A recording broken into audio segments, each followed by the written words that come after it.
Louvado seja nosso Senhor Jesus Cristo, para sempre seja louvado.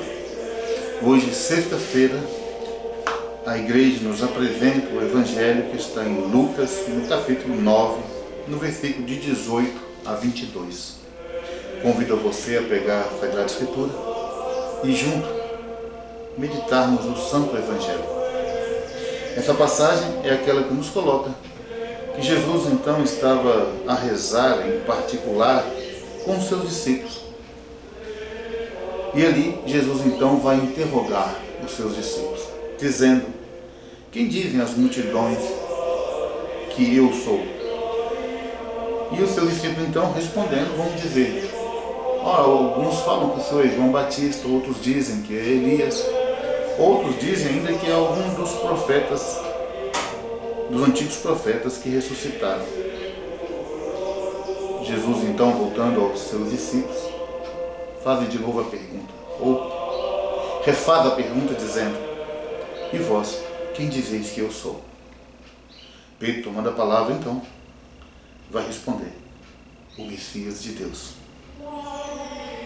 Diz o Evangelho: mas ele, em tom severo, ordenou-lhes que a ninguém o dissessem, e acrescentou: o Filho do Homem tem de sofrer muito, ser rejeitado por parte dos anciãos, dos sumos sacerdotes e dos escribas, ser morto e ao terceiro dia ressuscitar. Palavra da salvação. Glória a vós, Senhor. Meu irmão, minha irmã, essa passagem a gente pode entender até melhor se a gente recordar o Evangelho de ontem.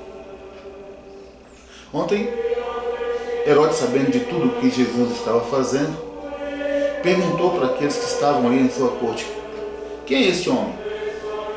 E as pessoas foram também respondendo: olha, alguns falam que ele é Elias, outros dizem que ele é João Batista que ressuscitou, outros ainda dizem que é um dos antigos profetas que ressuscitaram.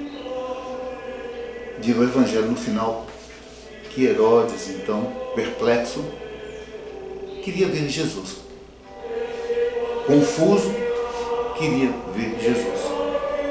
Hoje, nesse Evangelho, nós encontramos nosso Senhor fazendo então a mesma pergunta aos seus discípulos: que dizem as multidões que eu sou? Não é uma pergunta então direcionada a uma pessoa, mas as multidões. O que as multidões estão dizendo? As multidões não têm uma pessoalidade, uma personalidade própria. As multidões não podem fazer uma experiência íntima.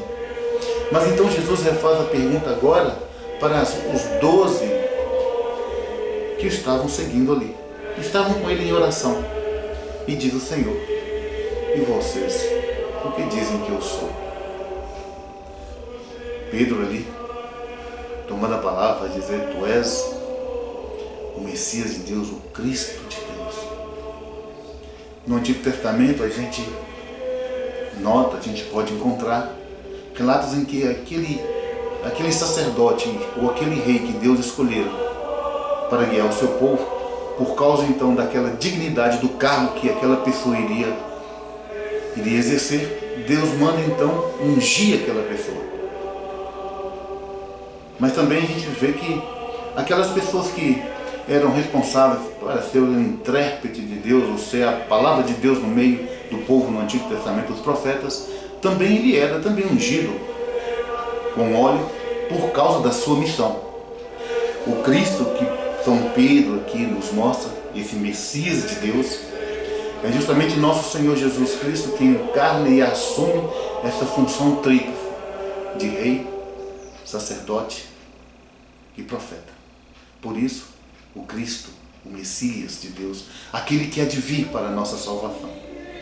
Veja bem, São Pedro é esse que faz a experiência de nosso Senhor. Não só São Pedro, mas os 12 fizeram a experiência pessoal, ou seja, a experiência daquele homem, daquele Deus que estava diante dele. E responde: tu és o Messias de Pedro. Se a gente volta na história de Pedro, ou no Santo Evangelho, quando Pedro faz aquela experiência da pesca milagrosa, Pedro diz: Senhor, afasta de mim porque eu sou um homem pecador. Pedro percebe naquele homem que havia feito aquele milagre, como nesse que agora que o interroga, fala, tu és Deus. Mas Pedro não faz uma experiência só daquele homem que ele vê no seu exterior. É como se Pedro dissesse assim, tu que estás aí, diante de mim, tu que estás no exterior, tu és aquele mesmo que move aqui dentro. Um senso de real, um senso de dignidade. Tu és o Deus escondido.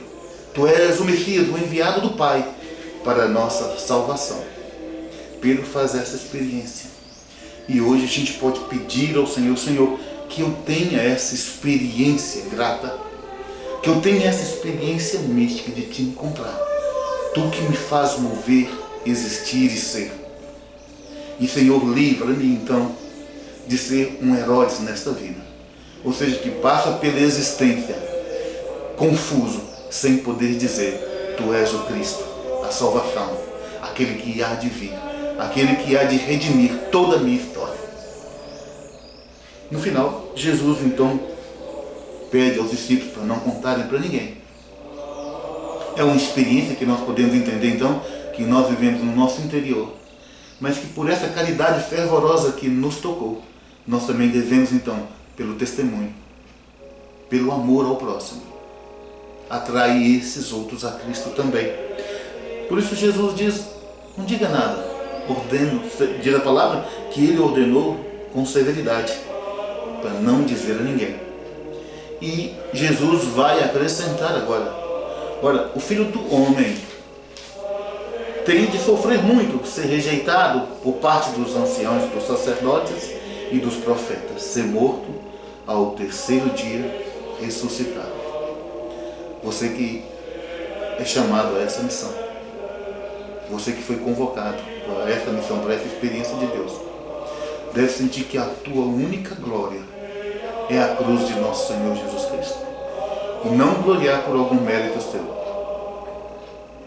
Não gloriar por alguma palavra que você disse que foi acertada, porque ela não saiu de ti, mas saiu de Deus. Que a tua única glória seja a cruz de Jesus. Jesus aqui nos ensina então também a confiar cegamente na providência divina, na providência de Deus Criador, que tudo move pelos seus. Louvado seja nosso Senhor Jesus Cristo.